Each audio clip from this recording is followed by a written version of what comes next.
अस्सलाम वालेकुम, मैं हूं अलीना शिगरी। आलमी अमन में कलीदी किरदार के बावजूद मुल्क के अंदरूनी अनासर ने पाकिस्तान को पुरअमन ममालिक की फहरिस्त में 6 दर्जे तनज़्ज़ुली का शिकार कर दिया है। ग्लोबल पीस इंडेक्स 2026 के मुताबिक गुज़िश्ता साल पाकिस्तान 163 ममालिक में से 146वें नंबर पर था, जो अब कम होकर 152 हो गई है। CCD जैसे बेलगाम घोड़े मुल्क में आइन और कानून की धज्जियां उड़ाते हुए बैनुल-अक़वामी सतह पर बदनामी का बायस बन रहे हैं। भारतीय मदाखलत के नासूर से मुल्क में 15 जून 2026 तक 2150 दहशतगर्दाना हमले हुए। सिक्योरिटी ज़राए बताते हैं कि इन हमलों में से 64% खैबर पख्तूनख्वा और 34% बलूचिस्तान में हुए। आर्म फोर्सेज ने इन हालात से निमटने के लिए रोजाना की बुनियाद पर 193 इंटेलिजेंस बेस्ड ऑपरेशंस करते हुए 1861 दहशतगर्द हलाक कर दिए। चूंकि भारत मकबूजा कश्मीर में अपने मजमूम मकासद हासिल करने में नाकाम रहा, लिहाजा अब आज़ाद कश्मीर में सूरत हाल ख़राब करने के दर पर नज़र आता है। अमन को डिस्टर्ब करने की कोशिशें कर रहा है और अमन और सियासी इस्तेहकाम हो तो ही मईशत तरक्की कर सकती है, आम आदमी के हालात बदले जा सकते हैं। वज़ीर रेलवे हनीफ अब्बासी साहब कहते हैं कि सरमायाकारी हो, इज्जत हो या जानो माल, पाकिस्तान पूरे खित्ते का महफूज तरीन मुल्क है। इस पूरे खित्ते का महफूज तरीन मुल्क जो है वो अल्हम्दुलिल्लाह सरमायाकारी हो या इज्जत हो, जान हो, माल हो, वो पाकिस्तान है। हुकूमत को दरपेश चैलेंजेस में से एक चैलेंज पीपल्स पार्टी की सूरत में सामने आ रहा है। गिलगित बल्तिस्तान इलेक्शंस में धांधली के इल्जामात से शुरू होने वाली दरार कौमी असेंबली में जा पहुंची। पीपल्स पार्टी के बजट पर तहफ़्फ़ुज़ात दूर नहीं हो पा रहे। आज एक बार फिर डिप्टी वज़ीर आज़म इसहाक़ डार साहब की सरबराही में हुकूमती वफ़द चेयरमैन पीपल्स पार्टी बिलावल भुट्टो ज़रदारी को मनाने उनके पास पहुंचा। तहम अब तक हुकूमती वफ़द को कोई कामयाबी तो हासिल नहीं हो सकी और बिलावल साहब ने बजट इजलास में अपनी तकरीर भी मौखर कर रखी है। पीपल्स पार्टी के रुकने कौमी असेंबली अब्दुल कादिर साहब का कहना है कि एक प्रोफेसर टाइप वजीर कहते हैं कि लोगों को समझाएं कि महंगाई क्यों हो रही है। अब ये तो ऐसा ही है कि बकरे को समझाओ कि तुम्हें क्यों ज़िबा किया जा रहा है। एक वजीर साहब हमारे प्रोफेसर टाइप पे अभी मौजूद थे, वो कहते हैं कि आप इंतशार मत फैलाएं, आवाम को समझाएं कि महंगाई क्यों हो रही है। अब ये वही बात है कि बकरे को समझाओ कि तुम्हें ज़बा क्यों किया जा रहा है। अब आप उसको बोलो कि सुन्नत इब्राहिमी है, तो क्या बकरा खुद ही लेट जाएगा? उधर अपोजिशन भी अंदरूनी इंतशार का शिकार नजर आती है। पाकिस्तान तहरीक इंसाफ का बाकी अपोजिशन जमातों के साथ मिलकर अवामी मसाइल हल करना तो दूर की बात, वो अपने मसाइल हल करवाने में भी नाकाम नजर आती है। आज साबिक वज़ीर आज़म इमरान खान साहब से मुलाकात के दिन उनकी हमशीरा अलीमा खान साहिबा ने अडियाला जेल के बाहर 10,000 कारकुनान की कॉल दे रखी थी। कौमी असेंबली में अपोजिशन लीडर महमूद खान अचकज़ई साहब ने उनकी हिमायत का ऐलान किया, मगर पंजाब असेंबली में अपोजिशन लीडर मोइनुद्दीन रियाज साहब ने अडियाला जेल के बाहर जाने से इनकार करते हुए पंजाब के बजट इजलास में शिरकत का फैसला किया। नतीजतन 10,000 तो दूर की बात, कोई काबिल जिक्र नंबर भी अडियाला जेल के बाहर इकट्ठा ना हो सका। PTI खैबर पख्तूनख्वा के सदर जुनैद अकबर साहब का कौमी असेंबली में खिताब करते हुए कहना था कि जब हम हुकूमत में थे तो साद रफीक साहब हमें कहते थे कि हम भुगत रहे हैं तो आप भुगतेंगे, लेकिन हमें समझ नहीं थी। ये नहीं हो सकता कि इमरान खान साहब पर 200 FIRs हों और जब मुखालिफ हुकूमत आए तो शहबाज शरीफ साहब पर 300 FIRs ना हो। हम भुगत रहे हैं लेकिन आप लोग नहीं भुगत सकेंगे। साद रफीक साहब अक्सर आता था और हमें कहता था कि हम तो भुगत रहे, आप भुगतेंगे, शायद हमें समझ नहीं थी। ये हो नहीं सकता कि इमरान खान साहब पे 200 FIR हो और शहबाज शरीफ पे जब हमारी हुकूमत आएगी 300 FIR नहीं हो। ये हो नहीं सकता कि इमरान खान साहब की बीवी जेल में हो और शहबाज शरीफ साहब की 2 हो, 3 हो या 4 बीवी हो, चारों के 4 जेल में हो। ये हो नहीं सकता कि आपकी चीखें इतनी निकलेगी कि आप क्या बर्दाश्त नहीं कर सकते। अमेरिका और ईरान के दरमियान अमन मुआहदे से इजराइल में कोहराम जैसी सूरत हाल है। इजरायली वज़ीर आज़म नेतन्याहू समेत तमाम सियासतदान अमेरिकी सदर डोनाल्ड ट्रंप को तनकीद का निशाना बना रहे हैं। अब भी अमन मुआहदे को अगर कहीं से खतरा है तो वो इजराइल है, क्योंकि वो लेबनान और शाम में काबिज इलाकों को छोड़ने से इनकारी है। जबकि दूसरी तरफ ईरान के वज़ीर ख़ारजा अब्बास अराग़ची साहब अमन मुआहदे को लेबनान में जंग बंदी के साथ मशरूत कर रहे हैं। अमरीकी सदर डोनाल्ड ट्रंप ने इजराइल को ह्यूमिलिएट और स्नब करते हुए कहा कि अमेरिका के बगैर इजराइल अपना वजूद ही बरकरार नहीं रख सकता। अगर इजराइल हिजबुल्लाह से नहीं निमट सकता तो ये काम शाम करेगा। प्रोग्राम में हमें ज्वाइन कर रहे हैं सीनियर रहनुमा पाकिस्तान तहरीक इंसाफ रुकने कौमी असेंबली राना आतिफ साहब। हाँ साहब, अस्सलाम वालेकुम, बहुत शुक्रिया ज्वाइन करने के लिए। और हमें बाई कैमरा ज्वाइन कर रहे हैं बैरिस्टर अकील मलिक साहब, वज़ीर मुमलिकत बराए कानून और इंसाफ। बैरिस्टर साहब अस्सलाम वालेकुम, बहुत शुक्रिया प्रोग्राम के लिए वक्त निकालने के लिए। राना साहब प्लीज़ अलाउ मी, मैं बैरिस्टर साहब से गुफ्तगू का आगाज़ करना चाहूँगी। और बैरिस्टर साहब सबसे पहले बताइएगा, पीपल्स पार्टी ये जो बजट को लेके ना सिर्फ उनकी रिजर्वेशंस बरकरार है لائک آئی سیڈ کہ ڈار صاحب آج بھی ان کو مناتے رہے, بلاول صاحب کی تقریر نہیں ہو کے دے رہی ہے. سو باقاعدہ پیپلز پارٹی جو ہے وہ ناراض نظر آ رہی ہے, اور اس ناراضگی یہ کس حد تک سنگین ہوتی چلی جا رہی ہے, کیونکہ اب باقاعدہ یہ بھی کہا جا رہا ہے کہ آپ لوگ نے جو اعداد و شمار بجٹ سے قبل ان کو دکھائے تھے وہ اعداد و شمار تو مختلف تھے جو کہ بجٹ کا حصہ تھے. بسم اللہ الرحمن الرحیم. بہت بہت شکریہ علینا صاحبہ. ایسی بالکل بات نہیں ہے. کل بھی بلاول صاحب جو ہیں اسمبلی میں آئے تھے اور تقریباً 4-5 بجے کا ٹائم تھا, کیونکہ کل رات بھی 8-8:30 تک سیشن چلا بجٹ کا جو یہ سیشن ہے, اور اس میں واضح طور پہ کوئی ایسی بات کسی سے نہیں چھپائی گئی. ہاں, پولیٹیکل پارٹیز کے کولیشن گورنمنٹ میں یہ ضرور ہوتا ہے کہ اپنی اپنی جو ہے وہ مینیفیسٹوز ہوتے ہیں, اپنی اپنی ترجیحات ہوتی ہیں. اس حوالے سے دیکھیں دونوں چیئرمین شپس جو ہیں, چاہے وہ سینٹ کی اسٹینڈنگ کمیٹی کی ہو آن فائنانس یا نیشنل اسمبلی کی اسٹینڈنگ کمیٹی آن فائنانس, وہ دونوں پیپلز پارٹی کے پاس ہیں. تو ہم مشاورت ان کے ساتھ کر رہے ہیں, اور ایسے کوئی اعداد و شمار نہیں تھے جو کہ ہم نے چھپائے رکھے یا جن کو پس پردہ رکھا اور وہ سامنے نہیں. تو اکنامکس میں تو کوئی چیز چھپائی نہیں جا سکتی نا. کوئی آپ اس کو جو ہے وہ وائٹ واش تو نہیں کیا جا سکتا, کوئی اس کو شوگر کوٹ بھی نہیں کیا جا سکتا. تمام تر وہ چیزیں جب بجٹ پریزنٹ کیا گیا, اور اس سے پہلے بھی پری بجٹ بھی, میں یہ انکشاف کر رہا ہوں آپ کے اس پروگرام کے توسط سے, پری بجٹ بھی انگیجمنٹ پیپلز پارٹی کے ساتھ جو بڑی اتحادی جماعت ہے اس کے ساتھ ہوئی, کیونکہ دیگر پارٹیوں کے ساتھ کابینہ میں مشاورت ہوتی رہتی ہے, کیونکہ دیگر پارٹیاں کابینہ کا حصہ ہیں. پیپلز پارٹی کیونکہ کابینہ کا حصہ نہیں ہے تو ان کے ساتھ ہم نے سیپریٹلی انگیج کیا پری بجٹ پروسیڈنگز میں بھی, اور اس کے بعد بجٹ کے ٹائم پہ بھی, اور اس کے بعد پوسٹ بجٹ بھی چیزیں چل رہی ہیں, اور ڈیورنگ بجٹ بھی چیزیں چل رہی ہیں. تو کمیٹیز اپنا کام جاری و ساری رکھے ہیں. نوید قمر صاحب ہیں, سلیم مانوی والا صاحب ہیں, اور کل بلاول صاحب تو خود پارلیمنٹ میں آئے. تو ایسی بات نہیں ہے, اور ان کے اپنے ممبران جو ہیں. بٹ باسل صاحب کہیں ایسا تو نہیں کہ معاملہ جو ہے وہ بجٹ سے ہٹ کے کچھ جی بی پہ نیگوشیٹ ہو رہا ہو؟ نہیں, جی بی پہ دیکھیں میرے خیال سے ان کی بھی ایک شاید غلط فہمی کہہ لیں اس کو, شاید ایک مس انڈرسٹینڈنگ کہہ لیں. جو تمام تر باتیں انہوں نے کی, اب جو سیٹیں ان کے پاس ہیں 11 سیٹیں وہ تو ان کے پاس ہیں, ہمارے جتنے نمبر ہیں وہ آپ کو پتہ ہیں. جو آزاد تھے وہ تو ایک اور سیاسی جماعت کو جوائن کر چکے, آئی پی پی کو. یہ بھی میں اس پر آنا چاہوں گی, کیونکہ آپ کی جماعت کے حوالے سے پیپلز پارٹی نے بھی بڑی سنگین ایلیگیشنز لگائے کہ سارے مواقع دیے گئے, وہاں پہ 2 وزراء کا پہلے ہی پری الیکشن کیمپین میں پہنچ جانا, ان کے فارم 45 جو ہے وہ روک لینا. سو اس قسم کی جو ایلیگیشنز لگائی جاتے ہیں, اور پھر حیران کن طور پہ آزاد امیدوار کا آئی پی پی جو کہ اپنے ان کے ٹکٹ پہ لڑنے والے کوئی بھی امیدوار جیت نہیں سکے. تو اس پہ الگ میں بات کروں گی, لیکن میں رانا عاطف صاحب سے. رانا صاحب, آپ گفتگو سن رہے ہیں, پیپلز پارٹی تو بہرحال نظر آ رہا ہے کہ ٹف ٹائم دے رہی ہے نون لیگ کو, لیکن اپوزیشن وہ رول کیوں نہیں پلے کر پا رہی؟ آپ بظاہر تو اب نظر آ رہا ہے کہ آج پنجاب کا بھی بجٹ جو ہے وہ پیش کر دیا گیا, خیبر پختونخوا کا بھی بجٹ جو ہے وہ کب تک بہرحال ہولڈ کر سکیں گے آپ لوگ؟ اور دوسرا یہ کہ احسن اقبال صاحب کی بھی میں ذکر ضرور کرنا چاہوں گی, جنہوں نے کہا کہ آپ یہ 10 سال مانگ رہے ہیں بیرسٹر عقیل صاحب کی حکومت کے لیے کہ اگر کارکردگی ہماری بہتر ہے اور ترقیاتی کام جو اگر آپ ہم سے امید رکھتے ہیں تو ہمیں 10 سال دیے جائیں. تھینک یو ویری مچ جی. یہ ویسے 10 سال کس سے مانگ رہے تھے؟ جمہوریت میں تو لوگ مینڈیٹ دیتے ہیں, اور میں آپ کو یقین دلاؤں لوگ ان کو 10 منٹ دینے کو تیار نہیں ہے اس ٹائم. 10 منٹ نہیں دینے کو تیار ہے. یہ 10 سال مانگ رہے ہیں. یہ بات تو یہ ہلکے میں جا کے لوگوں سے بات تو کریں, جا کے جو لوگوں کے انہوں نے حشر کیا ہوا ہے. اور یہ اسے مانگ کسے رہے تھے؟ لوگوں نے تو ان کو بتا دیا تھا, جو لوگوں کا ذہن تھا 8 فروری کو, وہ 17 سیٹیں. لیکن میں بتاؤں, یہ ابھی آپ دیکھیے گا اگلا الیکشن کبھی انشاءاللہ جب بھی فری اینڈ فیئر الیکشن ہوگا نا, ان کو 17 سیٹیں ایسے لگیں گی کہ بہت سیٹیں ہوتی تھیں. اچھا, یہ سنگل ڈیجٹ میں کام جائے گا, سنگل ڈیجٹ میں. اور یہ میں بڑا ان کے ساتھ ہمدردی کرتے ہوئے یہ بات کہہ رہا ہوں. میں چاہوں گی کہ عقیل صاحب اس پر رسپونڈ کریں کہ آپ اپنی اچھا, گفتگو تو دیکھیں جمہوریت میں تو لوگوں نے دینا, اور لوگ ان کو بالکل کوئی وقت دینے کو تیار نہیں ہے, جو اور رائٹلی سو جو لوگوں کے ساتھ انہوں نے کیا. دوسری بات آپ نے کی اپوزیشن کی.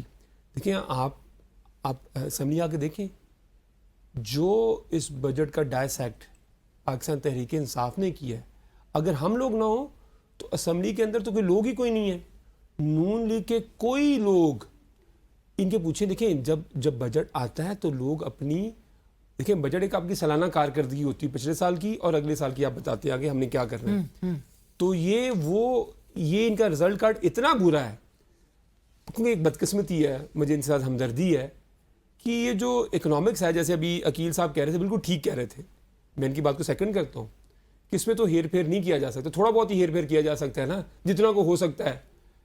یہ فارم 47 کو تو مس کر رہے ہوں گے نا, کہ کاش یہ جو 2% جی ڈی پی کی گروتھ ہے، صرف ایک ہی صفر لگانا تھا. ووٹوں میں تو ہم نے 4 صفر لگا دیے تھے. یہاں پہ کاش ایک صفر لگ جاتا تو وہ 20% گروتھ شو ہو جاتی. تو وہاں پہ تو یہ کام ہو نہیں رہا. سر لیکن آپ کیا کرے گی کیا اپوزیشن، کیونکہ پیپلز پارٹی بھی بظاہر اب تک ناراض ہے، ان کو بھی منانے کا اٹیمپٹ جو ہے وہ عقیل صاحب کی پارٹی جو ہے وہ کر رہی ہے. ایونچولی یہ فائنانس بل اپروو بھی ہو جائے گا، پاس بھی ہو جائے گا. سو آپ لوگ کیا کریں گے؟ پارلیمنٹ کے اندر احتجاج کر کے بھی دیکھ لیا، باہر احتجاج کر کے بھی دیکھ لیا. اب تو حکومت جو ہے وہ آپ کو تانے دے رہی ہے کہ 10,000 بندہ آپ اڈیالہ کے باہر، جو علیمہ خان صاحبہ کال دے رہی ہیں، آپ بندہ اکٹھے کریں اور ڈیمانڈ لے کر آنا ثناء اللہ صاحب کے ساتھ بیٹھ جائیں. میں بتاتا ہوں، دیکھیں اس حکومت کی جو ٹوٹل کوالیفیکیشن ہے اور ٹوٹل جو ان کی جے ڈی ہے، جاب ڈسکرپشن، بتاؤں کیا ہے؟ جھکتے مارنا اور تانے مارنا. کام کرنا تو ان کی نوکری کے اندر شامل ہی نہیں ہے نا. سر ڈپلومیٹکلی تو بہت کچھ ون ون. میں اس طرف بھی آتا ہوں.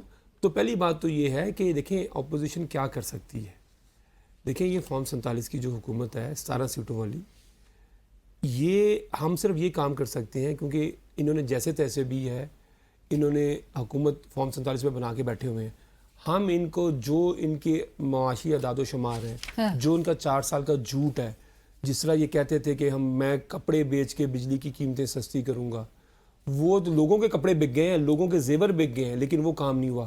تو ہم تو دیکھیں جمہوریت کے اندر ہم ان کا ہاتھ پکڑ کے تو بجٹ پاس کرنے سے نہیں روک سکتے. تو ہم لوگوں کو صرف یہی بتا سکتے ہیں، بدقسمتی کہہ لیں آپ اس چیز کو یا خوش قسمتی کہہ لیں جمہوریت کی، جو آپ اسے مرضی لفظ دیں، لیکن ہم نے ان کا جو ان کی معاشی پرفارمنس ہے 4 سال کی، ہم نے جس طرح اس کو ایکسپوز کیا. اور ایک ان کا ایم این اے، میں آپ بھی تقاریر سنتے ہوں گی، وہ معیشت کی بات نہیں کرتے، وہ اس میں اکنامکس کی بات نہیں کرتے، وہ اس میں پتہ نہیں کیا باتیں کرتے ہیں، وہ کسی کو سمجھ نہیں آتی. لیٹ می آسک ویسے عقیل صاحب کیا ریلیف دینے جا رہے ہیں عوام کو آپ جبکہ 19 جون کو باقاعدہ جنیوا میں ایک سائننگ سیریمنی ہوگی. ہمیں we were told yesterday, J D Vance کی طرف سے میسج ایک ریلے ہوا کہ الیکٹرانکلی تو یہ سائن ہو چکا ہے معاہدہ، بٹ باقاعدہ جو اس سیریمنی کو ہوسٹ کرنے پاکستان جا رہا ہے، پاکستان کی عوام کو کیا ملے گا؟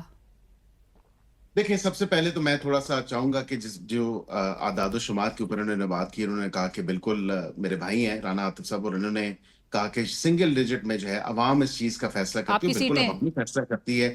یہ سنگل ڈیجٹ جو سیٹوں کی بات کی ہے، تو ان کو یہ بھی یاد کرنا چاہیے کہ جس پارٹی کے ساتھ یہ بیٹھے ہوئے، جس لیڈر کا نام لیتے ہیں، وہ کئی عرصے تک اس کی سنگل ڈیجٹ ہی سیٹ ہوتی تھی جب تک اس کو انجینئر نہیں کیا گیا تھا، اور پھر 18 میں حکومت ان کو نہیں تھمائی گئی تھی. تو وہ سنگل ڈیجٹ ہی تھا، ایک ہی سیٹ ہوتی تھی اس پارٹی کی، اور ایک ہی جس کو اپنی حکومت کے وزیر داخلہ اور وزیر اطلاعات شیخ رشید صاحب کہتے تھے یہ ٹانگا پارٹی ہے اس وقت. لیکن برکیف میں اس بات پہ نہیں جاتا، اس بحث میں نہیں جاتا. ہماری الحمدللہ کارکردگی عوام نے جج کرنی ہے، عوام بالکل اس کو جج کرے گی، عوام جج کر رہی ہے.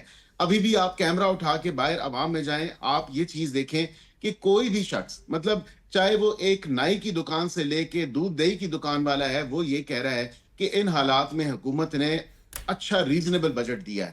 ہم اس کو کوئی شوگر کوٹ نہیں کر رہے.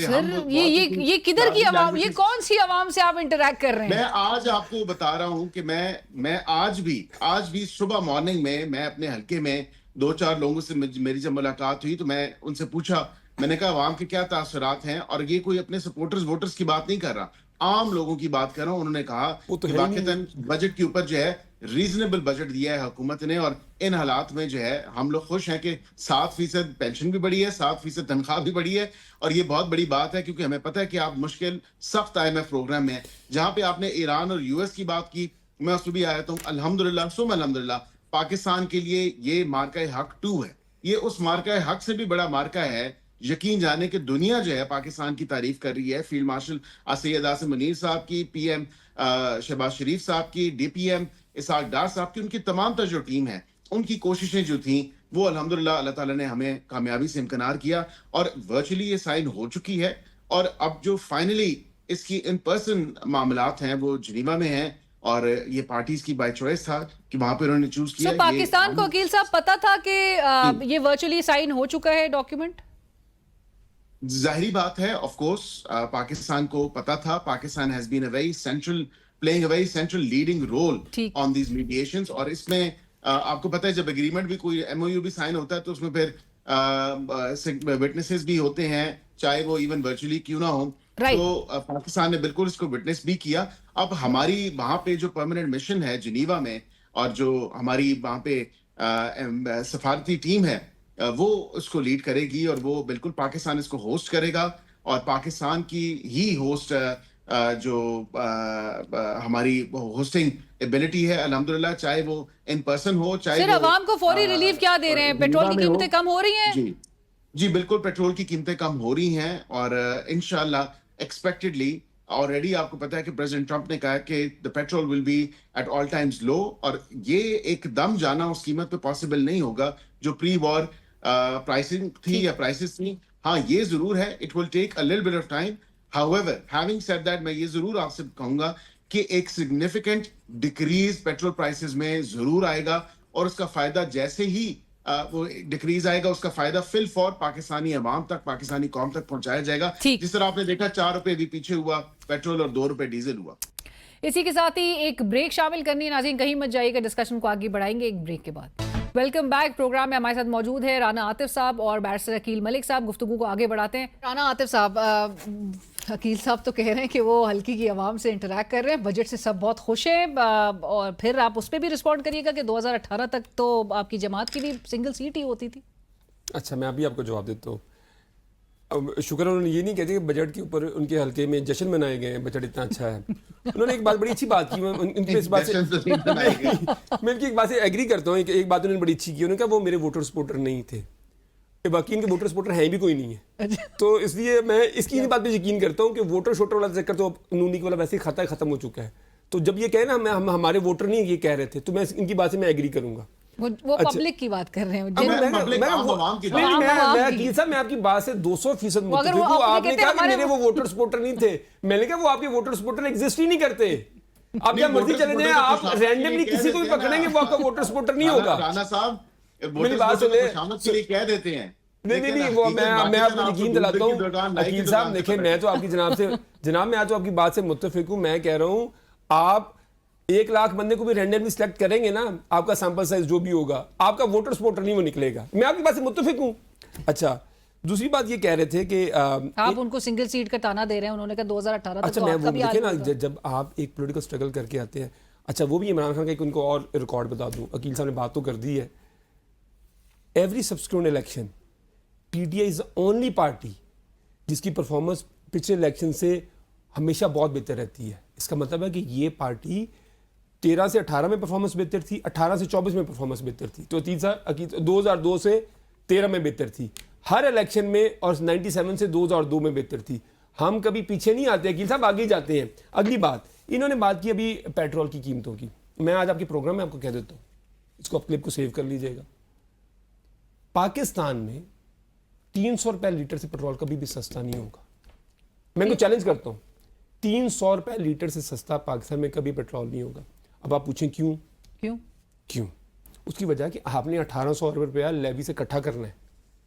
तकरीबन आपने 150 से ऊपर, तो आपने सिर्फ अगर ऑयल प्राइसेस क्रैश भी कर जाएं और उसके बाद जो शॉर्टफॉल आना है, माशाल्लाह हमारा जो इकोनॉमिक विजन है, हमने फिर क्या करना है, हमने लोगों की जेबों से जंग लगी हुई थी दुनिया में, लेकिन ये लेवी लेने से नहीं हटे. कहते हैं हमने लोगों को रिलीफ दिया.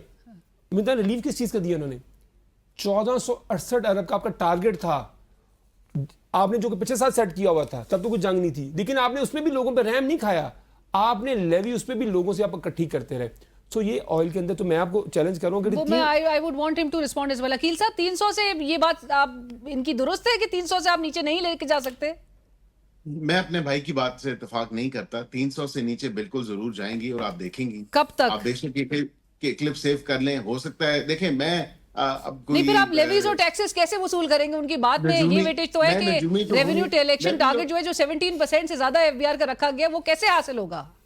देखिए वो हमने बिल्कुल देखे ना, एक्सपोर्ट लेड ग्रोथ की तरफ हम जा रहे हैं. हमने बाकी चीजों को देखा, हमने ताजिर दो स्कीम की है. अब वो उसमें असेसमेंट जो है, सेल्फ असेसमेंट है. 25,000 हर छोटा ताजिर जो है वो अगर उस प्रोग्राम में आता है 25,000 तो अपफ्रंट उसको करना है, फिर 1% ऑफ द इनकम करना है. तो हमने तो इनोवेटिव चीजें दिखाई है ना बजट के अंदर. हमने जो टैक्स की बेस है उसको हमने टैक्स नेट को ब्रॉडन किया है. अब यहाँ पे ये कह रहे हैं कि ये बिल्कुल ऐसा नहीं पॉसिबल हो सकता कि लेवी. देखें, लेवी इज अ रियलिटी. मैं आपको ये नहीं कह सकता, और मैं इस बात से इत्तेफाक नहीं करूंगा कि 300 से कम कभी भी नहीं होंगी. लेवी जो है वो IMF का प्रोग्राम के अंदर, वो साफ बात पता है सबको, वो हमें छुपाने की बात नहीं है। मुझे वो बात याद आ गई क्योंकि आपने कहा और आप ही के लीडर कहते थे कि 1000 रुपए का पेट्रोल भी अगर कर दिया जाए तो फिर भी हम लेंगे, तो ये तो फिर 300 का आप चले वकील साहब, मैं बात तो रिकॉर्ड पे है। अच्छा नहीं, वो मुझे जरा आप भेजिएगा, ऐसी कोई बात नहीं की थी, लेकिन आप बाद में भी सुन लें। उसके बाद आपने कहा था, मैं तो खैर आपकी, मैंने तो आपको ट्वीट दिखाता हूँ, सितंबर, मेरा ख्याल 21 सितंबर 2021 की ट्वीट है शहबाज शरीफ की, 1 रुपया 71 पैसे। उन्होंने कहा था ये मुल्क में जुल्म, नाइंसाफी और महंगाई का, बेरोजगारी का सुनामी ले गए, 1 रुपया 71 पैसे थे। खैर वो कह रहे हैं 8,400 से ऊपर कमाने वाला जो है वो गरीब वो नहीं अमीर है। अब है। इनकी डेफिनेशन भी अपनी है, लेकिन ये कह रहे थे कि एक्सपोर्ट लेड ग्रोथ होएगी। सवाल वैसे PDL का था, पेट्रोलियम डेवलपमेंट लेवी का। वकील साहब वैसे आपको मैं बता दूं, आपने इस साल 6% एक्सपोर्ट आपने गिरा दिया इस साल ही, और पिछले 4 सालों में जब से PTI और इमरान खान की हुकूमत गई है, आपने $2 बिलियन की एक्सपोर्ट गिरा दी है।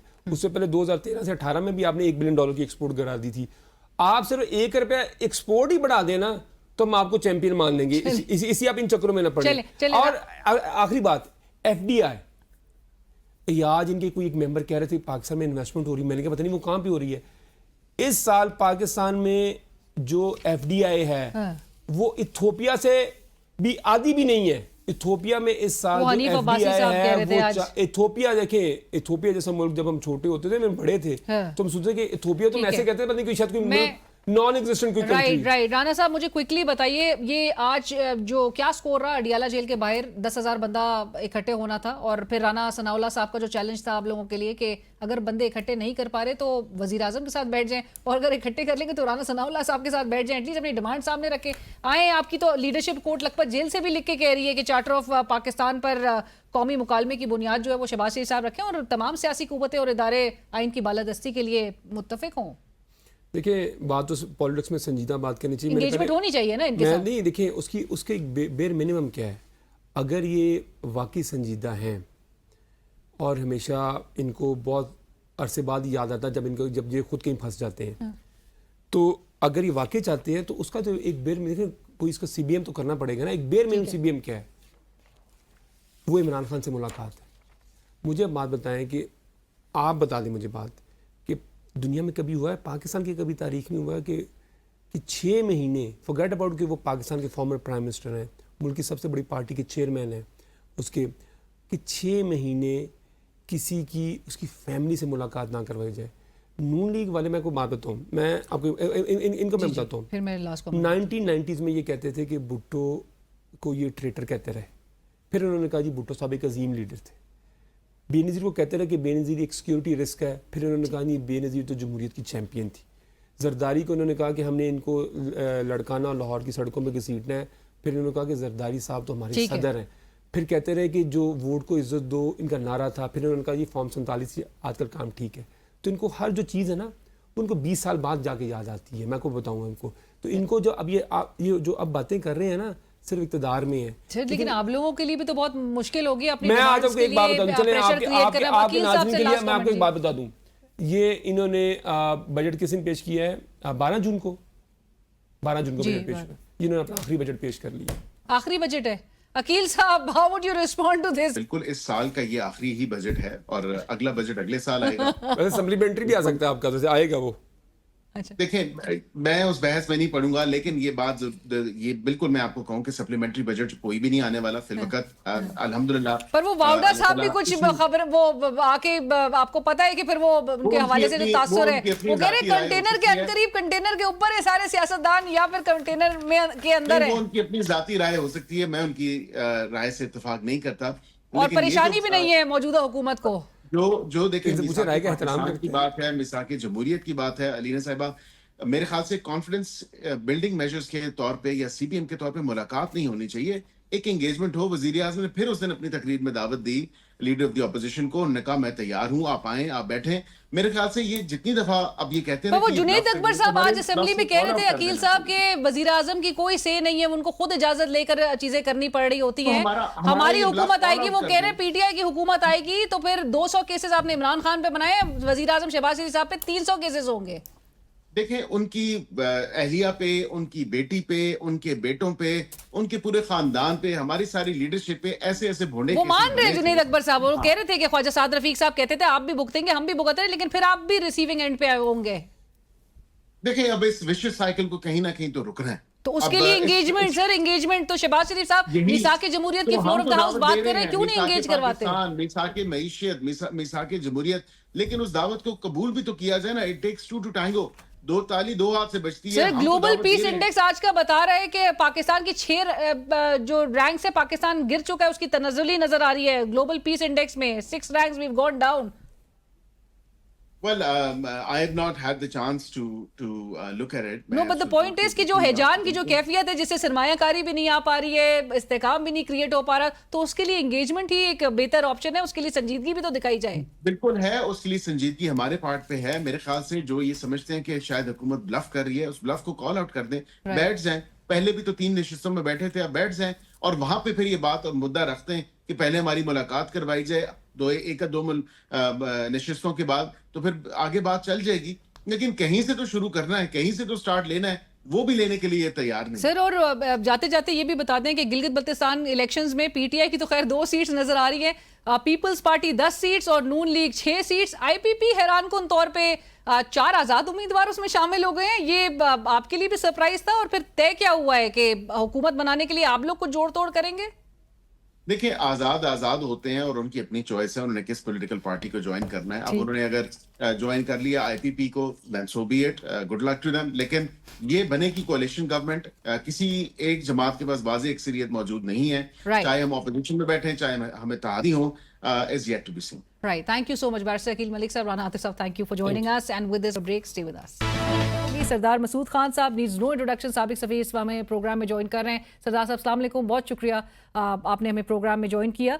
सबसे पहले तो सर ये ज़रूर मैं पूछना चाहूँगी आपसे कि जो एक डेकेड्स की हमें ईरान और अमेरिका के माबैन जो एक एनिमोसिटी नज़र आती थी, जिसके initial round of talks Pakistan में मुनक्किद हुए, पाकिस्तान ने मेज़बानी की और पाकिस्तान ने ही अपने एफर्ट्स को क्योंकि जारी और सारी रखा, तो अब फाइनली जाके वी वर टोल्ड कि इलेक्ट्रॉनिकली तो ये डील साइन हो चुकी है बिटवीन द 2 एंटिटीज़, लेकिन इसकी बाकायदा जो सेरेमनी है वो जिनीवा में होने जा रही है। How big is this development in your point of view? और ये भी ज़रूर बताइएगा कि पाकिस्तान को इसमें से क्या हमें एक्सपेक्ट करना चाहिए? What will we get out of this?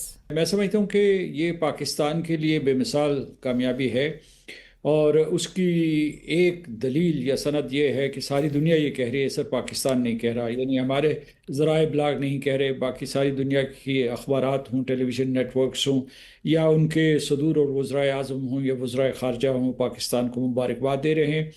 और ये भी हमें मालूम है कि पाकिस्तान इस वक्त से पहले भी कई कामयाबियाँ इस सिलसिले में हासिल कर चुका था। पहले तो पाकिस्तान ने सीज़ फायर करवाई, फिर उसके बाद जो है पहला दौरे मुज़ाकरात यहाँ करवाया, फिर उसके बाद सब लोगों ने उम्मीद छोड़ दी थी और तेहरान और वाशिंगटन के दरमियान इख्तलाफात भी बहुत शदीद थे। उसके बावजूद पाकिस्तान साबित कदम रहा और उसने अपनी हिम्मत नहीं हारी और उन दोनों फरीक़ैन के साथ भी राब्ते में रहा और इस खित्ते के दूसरे ममालिक के साथ राब्ते में भी रहा, ताकि किसी तरीके से एक एतमाद पैदा किया जाए, एक इत्तफाक पैदा किया जाए। और उसका नतीजा निकला। जब समर सामने आया तो फरीक़ैन भी खुश हैं और दुनिया में आपने देखा किस तरीके से आलमी मंडियों में एकदम जो है एक इस्तेहकाम आया है। फिर जो स्टॉक एक्सचेंजेस हैं उनमें बढ़ावा नज़र आ रहा है और उसके अलावा जो तेल और गैस की कीमतें वो नीचे जा रही हैं। तो ये माशी एतबार से भी दुनिया के लिए बहुत अच्छा रहा और पाकिस्तान की कदर मंज़लत बढ़ी। तो इस एतबार से मैं समझता हूँ कि सबके लिए विन विन है।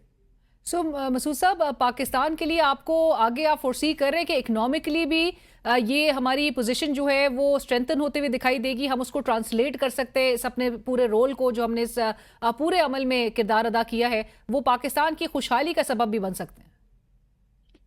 देखिए, कुछ खाका उभरा है। जिस तरीके से जिस इस्तेदाद सलाहियत के साथ हमने ये सफारतकारी की है, अगर उसमें हम माशी मनसूबाबंदी भी कर लें उसी तरीके से, उसी साइंटिफिक तरीके से, तो मेरा ख्याल है कि कामयाबी हमारे कदम चूमेगी। और उसके लिए क्या चीज़ें हमें करनी चाहिए? मतलब अभी जंग के फौरी बाद जो है हमारे ईरान के साथ करीबी रवाबत कायम हुए हैं اور اس میں یہ دیکھیے کہ ہم نے ایک نئی راہداری کھول دی ہے، یعنی مطلب ہے کہ پورٹ گوادر، پورٹ قاسم اور پورٹ کراچی سے بہت سی چیزوں کی ترسیل ایران کو ہوئی ہے۔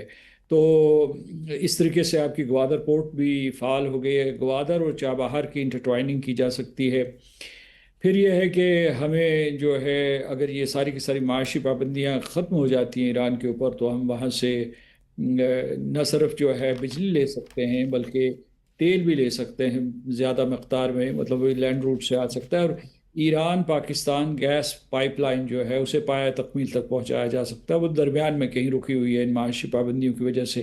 اسی طریقے سے جو خلیجی ریاستیں ہیں وہ پاکستان کی ممنون احسان ہیں کہ اس نے یہ تعمیری کردار ادا کیا، جنگ کو ٹالا یہاں، تو ان کے ساتھ ہمارے تاریخی روابط بھی ہیں، لیکن تیل اور گیس اور دوسری جو چیزیں ہیں یا ان کی جو پاکستان کو سپورٹ حاصل رہتی ہے اس کو مضبوط تر کیا جا سکتا ہے۔ لیکن میں سمجھتا ہوں کہ اس میں ہم نے جو سب سے بڑا سبق سیکھا ہے کہ اقوام کو خود انحصاری کی طرف توجہ دینی چاہیے، کہ ان میں اتنا دم خم ہونا چاہیے کہ وہ دوسروں کے اوپر اعتبار اور اعتماد کریں، لیکن خود بھی ان کے جو ہے اتنی زیادہ قوت ہونی چاہیے کہ وہ ہر چیلنج کا مقابلہ کر سکیں۔ رائٹ، چونکہ مسعود صاحب آج سیکیورٹی حکام کی جانب سے بریفنگ میں بھی بتایا گیا کہ اس جنگ کے اگر ہم مزید اس کو پھیلتا ہوا دیکھتے، اس کے مزید اس کی کنٹینویشن سے نہ صرف اکنامک کانسیکوینسز جو پوری دنیا نے بیئر کیے، اس کے سیکیورٹی کانسیکوینسز بھی بڑے سنگین ہونے تھے۔ سو آل از ویل دیٹ اینڈز ویل، لیکن اس پورے سیناریو میں کہ جہاں پر ہم نے ایک سپوائلر دیکھا مسعود صاحب وہ اسرائیل تھا، ڈونلڈ ٹرمپ کی طرف سے بھی ان کو بڑی ایک سنپ کیا گیا ہے، and the way it has been snubbed۔ آپ کو لگتا ہے کہ آگے بھی یہ کچھ نہ کچھ اپنی مضموم جو کارروائیاں ہیں اور مقاصد ہیں اس کے حصول کے لیے یہ اس کی طرف سے جو ہے یہ اسپوائلر کا رول جو ہے وہ کنٹینیوڈ رہے گا؟ دو اسپوائلرز رہے، ایک ہندوستان اور ایک اسرائیل۔ ہندوستان جو ہے پیسو اسپوائلر رہا ہے، اور اسرائیل چونکہ اس جنگ کا حصہ تھا بلکہ اسی کے اکسانے کے اوپر صدر ٹرمپ نے ایران کے اوپر حملہ کیا تھا، تو اس وجہ سے اس کا کردار منفی رہا ہے، یعنی مطلب جنگ کے دوران اور جنگ بندی کے دوران۔ اور ابھی بھی جو ہے جبکہ یہ ڈیل ہو چکی ہے، اس کے اوپر جو ہے الیکٹرانکلی سگنیچر ہو چکے ہیں، تو اسرائیل کی طرف سے بڑے منفی پیغامات آ رہے ہیں۔ مثال کے طور پر اسرائیل کے وزیر اعظم نتن یاہو وہ کہتے ہیں کہ ہم اس بات کے پابند نہیں ہیں کہ ہم امریکہ کی ہر بات سنیں، اور یہ وہ خاص طور سے انہوں نے جو اس دوران لبنان کے اوپر قبضہ کیا تھا وہ کہتے ہیں کہ وہ قبضہ خالی کرنے کے لیے تیار نہیں ہے۔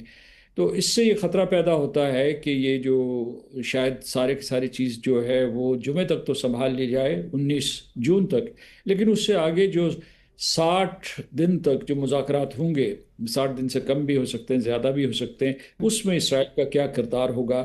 یہ صدر ٹرمپ اور نائب صدر جے ڈی وینس پر اعتماد ہیں کہ وہ ایران کو اس معاہدے کے سلسلے میں اپنا حلیف بنا لیں گے۔ سو آپ سمجھتے ہیں مسعود صاحب کہ یہ 60 ڈیز بڑے کرٹیکل ہوں گے اس ڈیل کی کامیابی کے حصول کے لیے؟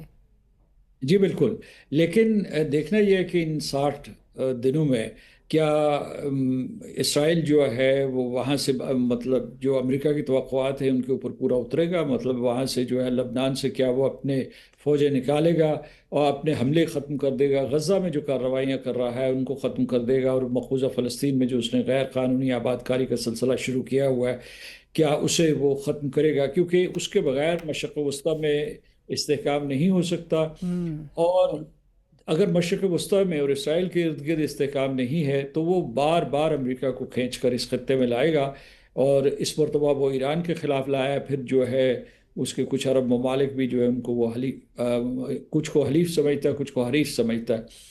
تو یہ ایک جو یہاں کا بحران ہے مشرق وسطیٰ کا، اس کا سایہ یہ ان مذاکرات کے اوپر ضرور ہوگا۔ اور مسعود صاحب اسی سے لنکڈ، کیونکہ ڈونلڈ ٹرمپ نے آج یہ بات بھی کی ہے کہ وہ حزب اللہ سے نمٹنے کے لیے شام کو استعمال کریں گے، اور اسرائیل کو باقاعدہ کہا گیا کہ کیونکہ وہ حزب اللہ کو ہینڈل نہیں کر سکا، سو ایک تانا بھی دیتے ہوئے یہ بات کہی گئی ہے کہ اب وہ شاید سیریا کو جو ہے وہ آؤٹ سورس کر دے حزب اللہ کو مینیج کرنے کے حوالے سے۔ سو اس سے آپ کے خیال میں مشرقی وسطیٰ میں مزید آپ کو لگ رہا ہے کہ کرائسس بڑھتا ہوا بڑھ سکتا ہے؟ میرا خیال ہے یہ کہ ان کی کوئی اسٹریٹجی اس قسم کی نہیں ہے، اور یہ ہمیں دیکھنا ہوگا کہ شام جو اپنے حالات سنبھالنے کی کوشش کر رہا ہے وہ کیوں لبنان میں مداخلت کرے گا، اور حزب اللہ جو ہے جس کو ایران کی حمایت حاصل ہے اس کے ساتھ کیوں وہ ایک نیا تنازع شروع کرے گا، اور انہیں اپنے استحکام کی ضرورت ہے۔ ابھی اسرائیل کے شام کے سلسلے میں منصوبے ہیں، مثلا وہ دروز علاقے کو اپنے ساتھ ملانا چاہتا ہے، گولان ہائٹس کے اوپر اس نے قبضہ کیا ہوا ہے۔ اب یہ کہ اگر امریکہ اس کے بارے میں سوچ بھی رہا ہے، اور اگر فرض کیجئے بفرض محال اگر شام آمادہ بھی ہو جاتا ہے تو میرا خیال ہے کہ اس سے یہ مسئلے کا حل نہیں ہو سکتا، اور خود جو ہے لبنان کے اندر جو ہے کوشش کی جا رہی ہے قومی یکجہتی کی، اور اس کے علاوہ یہ کہ کسی طریقے سے ایسے ہو کہ لبنان کی فوج اور حزب اللہ کے درمیان معاملات طے پا جائیں۔ وہ ایک راستہ ہے، شاید اس کا کوئی نہ کوئی نتیجہ نکل آئے، لیکن اس کے لیے شرط یہ ہوگی کہ اسرائیل لبنان کے خلاف اور حزب اللہ کے خلاف یا وہاں جو شیعہ آبادی ہے اس کے خلاف اپنی کارروائیاں ختم کر دیں۔ رائٹ، تھینک یو سو مچ مسعود صاحب، بہت شکریہ آپ کے وقت کا، اور اسی کے ساتھ ہی کل تک کے لیے اجازت دیجیے، اللہ حافظ۔